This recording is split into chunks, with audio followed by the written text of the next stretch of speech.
आरएसएसपी के राष्ट्रीय अध्यक्ष स्वामी प्रसाद मौर्य जी हमारे साथ बातचीत के लिए मौजूद हैं। उनसे तमाम मुद्दे हैं, उन पे बात करने वाले हैं। सर, समाजवादी पार्टी ने जो है वो प्रत्याशी की घोषित करने शुरू कर दिए हैं। आप भी 2 सीटों पर चुनाव लड़ रहे हैं। क्या आपकी कोई बात नहीं बन पाई है? इंडिया गठबंधन का हिस्सा कहते हैं आप अपने आप को। मैं पहले भी कहता था, आज भी कह रहा हूँ कि इंडिया अलायंस इस समय देश की आवश्यकता है। बीजेपी को हटाना है तो इंडिया अलायंस को मजबूत बनाना है, लेकिन इंडिया अलायंस में शामिल दल के नेता लोग कहीं न कहीं बीजेपी को वॉकओवर देने जैसा काम कर रहे हैं। जिस मजबूती के साथ इंडिया अलायंस को इनको मजबूत बनाने का काम करना चाहिए, उस दिशा में कोई पहल नहीं हो रही है। शायद कुछ मामले में इंडिया अलायंस के लोगों को बीजेपी की नकल करनी चाहिए कि जिन लोगों ने कभी बीजेपी छोड़ करके बीजेपी के नेताओं को पानी पी पी के गाली दिया था, ऊट पटांग बातें कही थी, वोट साधने के लिए उनसे घुटना टेक करके लोगों ने बातचीत किया, चाहे ओम प्रकाश राजभर जी रहे हों, चाहे दारा सिंह चौहान रहे हों, चाहे संजय निषाद रहे हों, क्या खरी खोटी नहीं सुनाई। लेकिन यहाँ इंडिया अलायंस को सही मायने में जो मजबूत करना चाहते हैं, उनकी छोटी सी बात पर भी तवज्जो नहीं दिया जाता। ये दुर्भाग्यपूर्ण है। आखिर भीम आर्मी के चंद्रशेखर रावण जी मात्र 1 सीट मांग रहे थे, पल्लवी पटेल जी मात्र 1 सीट मांग रही थी। अगर ये एक एक सीट दे करके इन लोगों को इंडिया अलायंस में जोड़ते तो स्वाभाविक रूप से इंडिया अलायंस और भी मजबूत होता। तो हमें चिंता इस बात की है कि इंडिया अलायंस को जिन पर मजबूत बनाने की दारोमदार जिम्मेदारी सौंपी गई है, वो रुचि बिना लिए मजबूत बनाने का प्रयास तो नहीं कर रहे हैं, अलबत्ते उसको कमज़ोर कर रहे हैं। क्या ईगो आड़े आ रहा है किसी तरह का? कोई ये माना जाए कि ईगो जो है वो आड़े आ रहा है, क्योंकि आपने जिस तरह जिक्र किया ओम प्रकाश राजभर का, दारा सिंह चौहान का जिक्र किया, तो अखिलेश यादव का या इंडिया गठबंधन के नेताओं का ईगो आड़े आ रहा है आपको लेकर? आपने जो बयान दिए हैं उसको लेकर? ये मैं अकेले नहीं हूँ।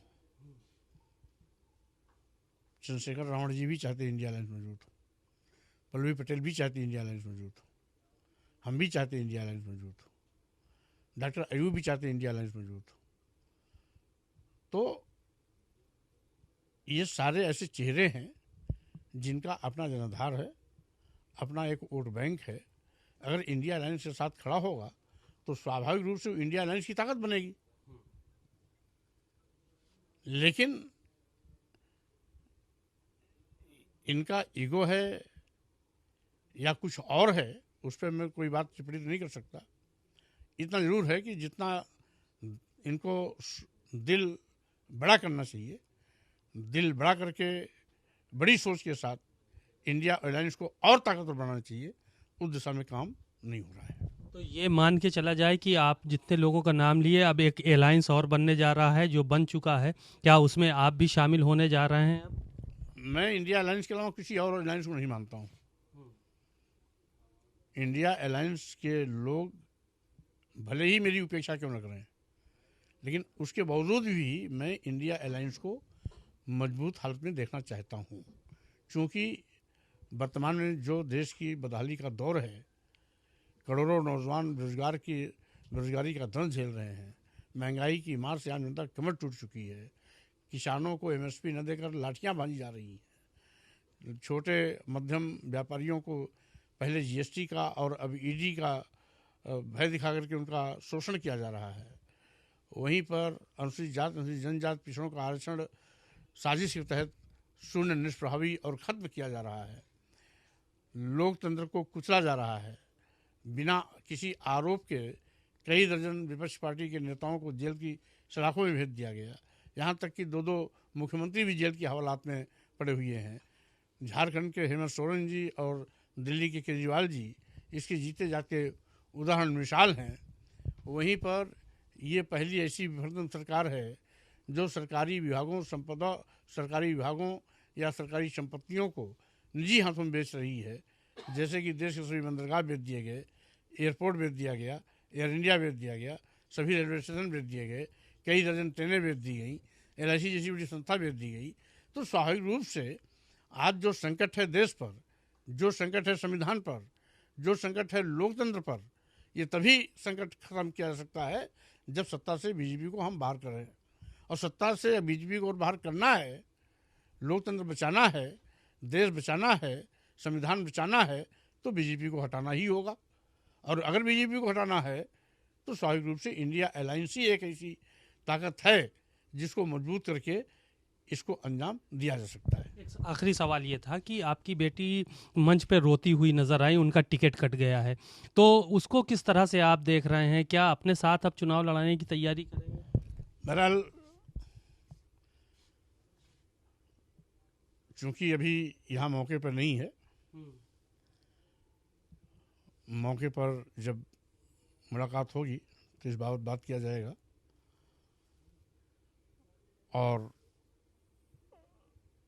राजनीति में रोना धोना उस व्यक्ति की कमजोरी होती है। ये राजनीति का हिस्सा नहीं है, राजनीति का पार्ट नहीं है। ऐसा यदि किसी बात को लेकर के मंच पर रोया है तो हम समझते हैं ये बहुत ऊंची हरकतें हैं, बहुत छोटी बातें हैं, छोटी सोच है। ऐसे सोच की मैं पक्षधर नहीं हूँ। आपने कहा कि मैं बेटी ही नहीं मानता, अगर राजनीति को लेकर कोई रोता है तो याद होता है, तो इस तरह स्वाभाविक रूप से मैं राजनीति रोने का नहीं होता है, राजनीति विचारों का होता है, विचारों पर खड़ा होने का है, विचारों के साथ लड़ने का है, विचारों के साथ ताल ठोकने का है। आंसू बहाने का ये जगह नहीं। तो क्या अपने साथ लाएंगे उनको, ये माना जाए? क्योंकि अभी वो किसी एक पार्टी में है तो पहले तो उसका दिमाग दुरुस्त हो कि वो पार्टी में कहाँ रहना, कहाँ नहीं रहना है। उस सोच के बाद फिर मैं बात करूँगा। लेकिन राजनीतिक प्लेटफॉर्म पर किसी ने रोया है तो उसके प्रति मेरी सहानुभूति नहीं है और ना मैं उसको राजनीति में अच्छा मानता हूँ। शुक्रिया, बहुत बहुत। बहुत ही दो टूक शब्दों में स्वामी प्रसाद मौर्य ने यह बातें कहा कि राजनीति में उतार चढ़ाव चलते रहते हैं, लेकिन रोना धोना अच्छी बात नहीं है और हम इस तरह की राजनीति को अच्छा नहीं मानते हैं।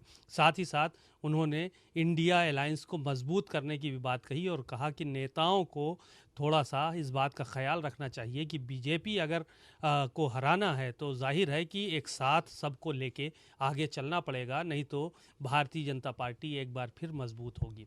कैमरामैन श्रवण कुमार वर्मा के साथ सीमा नकवी, भारत समाचार, लखनऊ।